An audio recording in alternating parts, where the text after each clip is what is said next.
Sinian tinggalkan Kim Taeyong, ucap Kim Yong Hwan tanpa basa-basi. Ia menatap ayah mertuanya itu. Dia harus bisa menghadapinya. Cepat atau lambat ini akan terjadi. Tidak akan. Taeyong adalah suamiku dan aku akan tetap bersamanya kecuali Taeyong yang memintaku melepasnya. Ucap Ian mantap. Wajah yang dipenuhi kerutan itu semakin mengeras menatap Ian dengan benci. Tinggalkan Taeyong, kau tidak seharusnya bersamanya.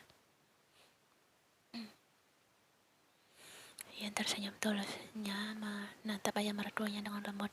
Aku tidak mengerti apa yang telah terjadi di masa lalu. Satu yang aku mengerti di depan Anda menjelaskan semuanya Tuhan. Bukan saya yang Anda benci, tapi Taeyong, anak Anda sendiri. Kim Yong Hwan menatap Ian tajam. Kau tidak tahu apa-apa tentang aku dan anak kurang ajar itu. Desisnya tajam. Ian tersenyum lagi. Saya memang tidak tahu apapun dan Anda telah mengenal Taeyong selama 29 tahun ini Tuan, tapi maaf saya katakan ini, Anda tidak pernah memahami suamiku, karena jika Anda memahami Taeyong, percayalah, hanya penyesalan yang Anda rasakan karena sudah menyanyiakannya selama 29 tahun ini. Kim Yong Hwan menggeram. Dia menemui gadis ini untuk meninggalkan Taeyong, bukannya membangkitkan kembali rasa bersalah yang sudah dia kubur dalam-dalam. Hentikan ucapanmu itu, kau dan anak kurang ajar itu sama saja, sama-sama, ucap pria itu merendahkan.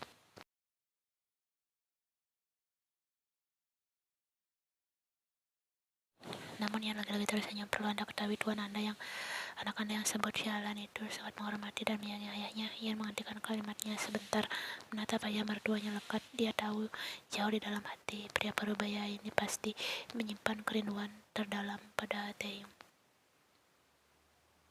Suamiku menyayangi Anda seperti anak yang menyayangi ayahnya. Hingga sekarang masih begitu. Taeyong selalu mengigau memanggil apa dalam tidurnya. Dia terlalu menyayangi Anda, tapi mirisnya Anda tidak pernah mau memahaminya. Sorot mata pria parubaya itu jadi terfokus. Pikirannya bercabang kembali ke masa lalu. Dia memang tidak pernah sedikit pun peduli pada putranya. Tatapan mengerikan itu berubah sendu. Wajah sendu pertama setelah lama tak dia perlihatkan. Wajah sendu yang membuat dia semakin yakin pria tua di depannya ini sudah lama memendam penyesalan. Keadaan janin istriku saat mengandung Taeyong sangat lemah, membuatnya harus sering masuk rumah sakit dan membutuhkan perawatan intensif. Sedangkan pada saat itu aku baru saja memulai kembali bisnisku. Dan istriku selalu menghubungiku mengeluh sakit di saat dia tidak tepat. Di saat aku mendapatkan klien dan semuanya gagal, dokter sudah menyarankan pada istriku agar tidak mempertahankan janin yang dikandungnya karena itu akan berakibat fatal pada dirinya, tapi istriku tetap bersikukuh mempertahankannya. Dan itu membuat pekerjaanku terlambat, sedangkan aku harus membayar cicilan pinjaman di bank. Keuangan kami menipis karena kondisi istriku dan janinnya yang lemah. Aku ingin Taeyong tahu bagaimana pedihnya sebuah kerja keras. Pada awalnya seperti itu, tapi Kim Yong Hwan menghentikan kalimatnya.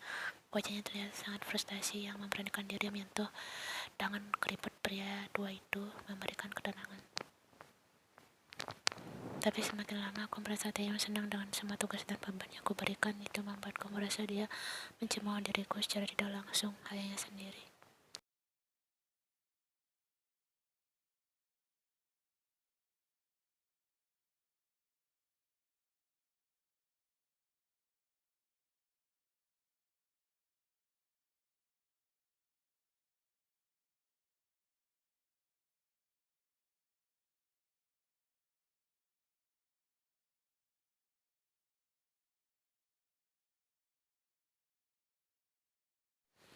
Pria parubaya itu termenung mendengar ucapan Ian. Semua yang dikatakan istri putranya itu benar, dan dia kini sangat menyesal, tepat seperti yang gadis itu ucapkan. Bagaimana jika Taeyong tidak memaafkanku, lirih Kim Yong Hwan.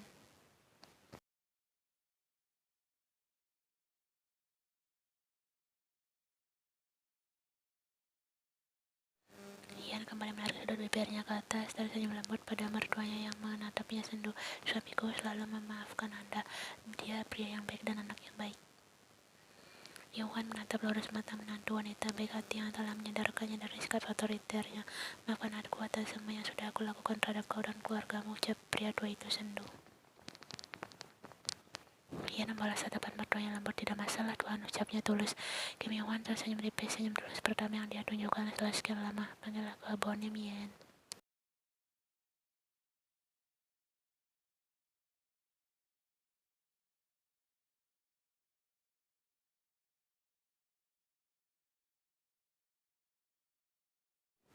Taeyong kesal, 4 orang yang seenaknya saja mengusik tidur siangnya. Siapa lagi kalau bukan kakaknya, Kim Seok-jin, Park Bom, dan kini ada Park Ji-min. Berbanding dengan wajah masam Taeyong, keempat orang itu malah tersenyum polos. Sekarang mereka sedang berada di kamar Taeyong.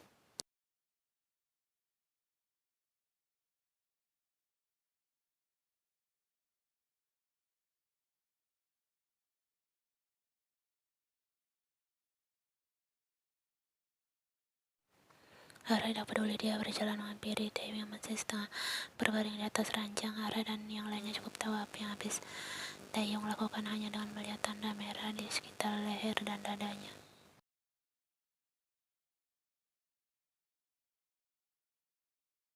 Di mana Yan, tanya Ara. Kado yang Taeyong rasakan seketika hilang. Dia menarik jam yang terletak di atas napas. Setelah lebih 3 jam, Yan pamit untuk pergi setelah menemaninya bermain.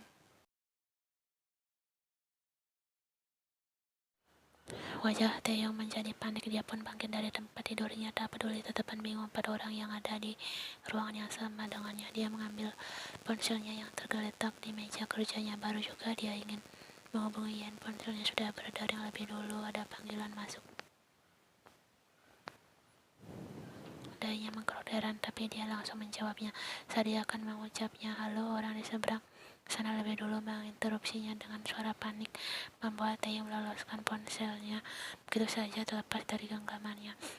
Pandangan Taeyong kosong tanpa bisa dijaga. Cairan keluar dari mata membuat 4 orang yang menatapnya bingung.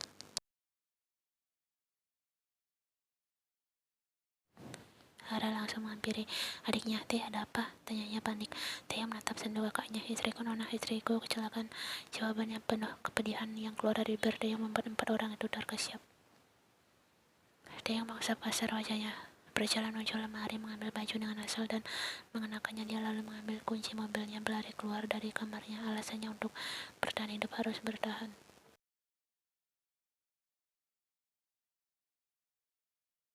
Betul saja, Yan dan Kim Yong-hwan keluar restoran dengan wajah sumringah. Kentara sekali, semua masalah terselesaikan dengan baik. Karena parkiran restoran penuh, asisten Lee pun memarkirkannya di parkiran seberang jalan. Yan melihat mertuanya yang melangkah santai menuju seberang jalan. Namun suara mobil kencang terdengar membuat Yan menoleh ke arah kiri. Mobil itu melaju kencang menuju ayah mertuanya.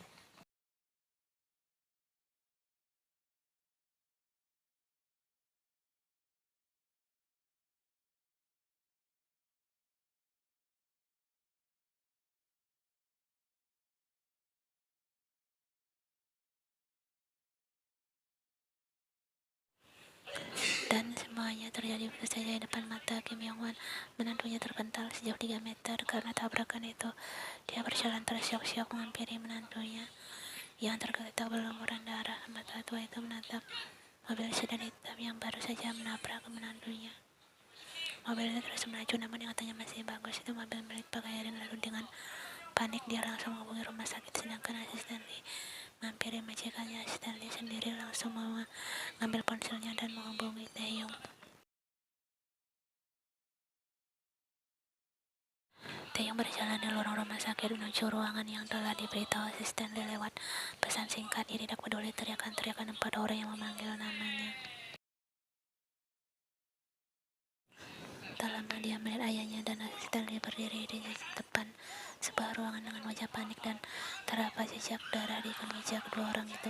Ayahnya terlihat sangat frustasi. Kenyataan jika ternyata istrinya pamit bukan untuk berbelanja melainkan menemani ayahnya membuat Taeyong emosi. Seandainya ayahnya tidak memintanya untuk bertemu, Taeyong langsung menghampiri ayahnya dengan wajah penuh amarah. Lengan menarik kasar tubuh ayahnya hingga terimpit ke tembok, berteriak pilu di hadapan ayahnya. Apa yang kau lakukan pada istriku? Aku tidak masalah apapun yang kau lakukan padaku, tapi kenapa harus istriku? Lalu cengkraman Taeyong di kerah baju ayahnya merenggang. Tubuhnya terduduk lesu di lantai rumah sakit. Dia meringkuk, wajahnya tenggelam di kedua tangannya yang ditopang pada lutut. Maafkan aku, maaf. Kim Yong Won ikut berlutut di hadapan Taeyong, ingin sekali menyentuh tubuh putranya yang selama ini dia abaikan. Hanya Yen yang anak yang dikandungnya yang aku miliki, apa hanya mereka alasan aku bertahan? Bagaimana bisa aku memaafkanmu? Dari Taeyong penuh kepedihan membuat semua yang ada di sana meneteskan air mata. Taeyong tidak pernah selama ini sebelumnya. Kenyataan itu membuat ayahnya semakin menyesal apa yang telah dia lakukan selama ini.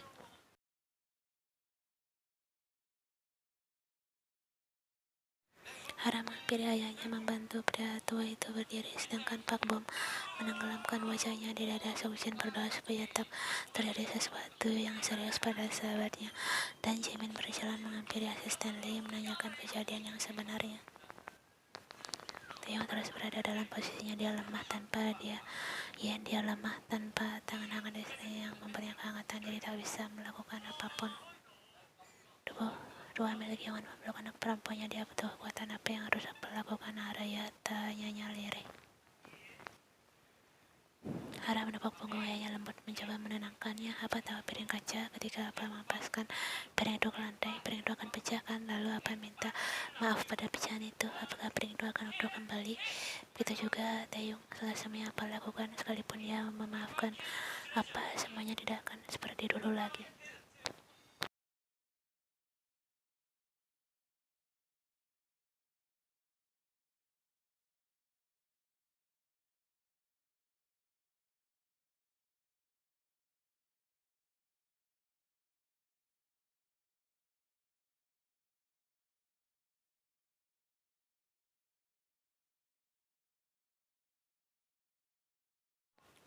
Bagaimana keadaan istri saya dan janinnya, dok? Tanya Taeyong cepat. Dokter itu tersenyum getir. Istrimu baik-baik saja, dia butuh istirahat. Dokter itu menghentikan ucapannya, menatap Taeyong sendu.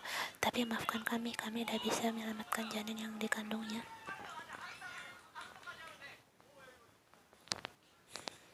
Taeyong membuka pintu ruang rawat istrinya dengan pelan, bermaksud tidak mengganggu istrinya sedang terlelap. Ini sudah hari kelima istrinya dirawat. Istrinya baik-baik saja, baik fisik maupun psikisnya, dan Taeyong sangat bersyukur memiliki istri yang tangguh. Pada awalnya Yan memang menangis keras saat tahu dirinya keguguran, harus merelakan mimpinya menjadi seorang ibu. Dia keguguran saat ini, tapi toh Yan adalah seorang yang tangguh.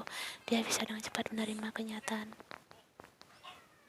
Taeyong duduk di kursi tempat tidur Yan. Dengan segera dia menaruh tangannya di kening istrinya, mengusapnya dengan lembut. Mulutnya bergumam sendu, menyanyikan lagu pengantar tidur kesukaan Yan. Matanya menatap istrinya yang sedang terlelap.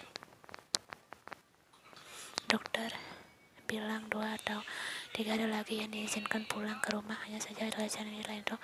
Selain berangkat, janinnya juga menyebabkan istrinya lumpuh kaki permanen. Tidak ada masalah bagi Taeyong yang bagaimanapun keadaan Yen.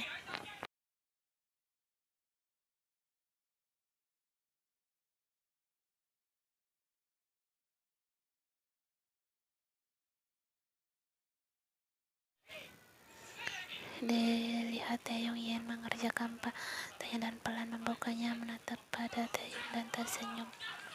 Taeyong tersenyum juga mengecup kening istrinya mesra. Hai manisku, ucapnya senang. Apa aku mengganggu tidurmu?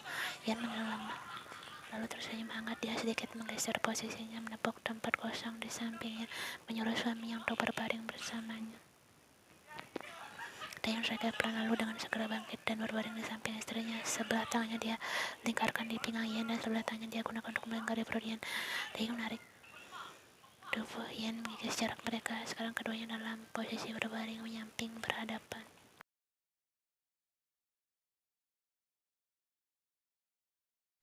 Bagaimana bisa ibu tetap cantik meskipun dengan wajah pucat seperti ini? Jawab Taeyong. Yan hanya tertawa mendengarnya. Taeyong mencoba dengan bibir mengil istrinya 3 kali. Ya tentu saja, karena kau adalah istri dari Kim Tae yang tampan. Taeyong mengucap, menutup ucapannya dengan tawa kecil.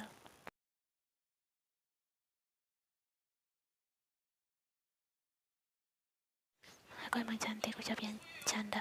Dia menggerakkan tangannya mengusap lingkar hitam di bawah mata Taeyong. Kau udah tidur semalam ya? Kali ini Yan berubah khawatir. Taeyong kembali tersenyum. Dia lelah, jujur saja. Taeyong pada kenyataannya penghilang lelahnya sekarang sedang ada dalam pelukannya. Lelah itu hanya seperti debu yang terbawa angin dan hilang begitu saja. Taeyong mengurutkan pelukannya, mengucap ringan, bibir Anda senyum. Ada berapa yang harus kurus? Ian mengurutkan keningnya, ragu dengan jawaban Taeyong. Baiklah, kepolisian sudah menangkap Pak Erin. Jalan itu hanya saja wanita itu tidak bisa ditahan karena setelah dilakukan pemeriksaan fisiknya tidak stabil. Dia orang gila. Ian mengaku paham dengan penjelasan Taeyong, lalu dia menatap ragu suaminya. Ian ingin menanyakan sesuatu pada Taeyong. Dia takut menyinggung perasaan suaminya itu. Sayangnya, Taeyong saat Ali membaca raut wajah istrinya. Kau hanya perlu mengatakan apa yang ada di kepalamu. Tatapan Taeyong melambung. Dia menggeserkan hidungnya. Aku tidak akan pernah marah padamu, kata itu kan. Ian semakin merapatkan tubuhnya, lalu menenggelamkan wajah di leher Taeyong tergeli. Istrinya kan selalu melakukan ini jika dia merasa apa yang ingin dikatakannya akan menyinggung Taeyong. Aku tidak pernah melihat abonim kemari, ujarnya pelan, namun Taeyong bisa mendengar setiap kata yang keluar dari bibir Ian. Wajahnya seketika menegang, rahanya meras. Apa abonim masih membenciku? Dari Ian. Taeyong mencap-cap kepala istrinya. Aku yang melarangnya, dengarkan aku, tambah Taeyong dengan suara tegas. Ketika Ian menggerakkan badannya gelisah, aku melarangnya karena kondisi apa sendiri sedang kurang sehat. Taeyong mengucapkannya dengan sendu.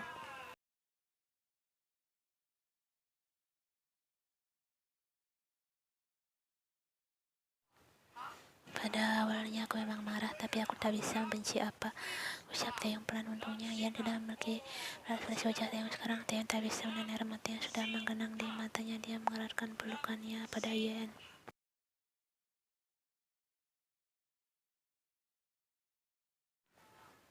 Apa Nim sakit?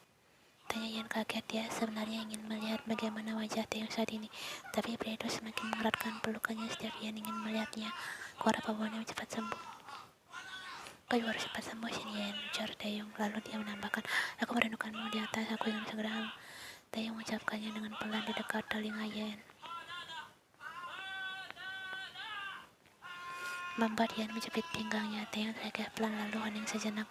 Keduanya memfokuskan diri masing-masing pada kehangatan yang dirasakan dari pelukan masing-masing, mengharap dalam aroma pasangannya tanpa ada rasa bosan sedikit pun.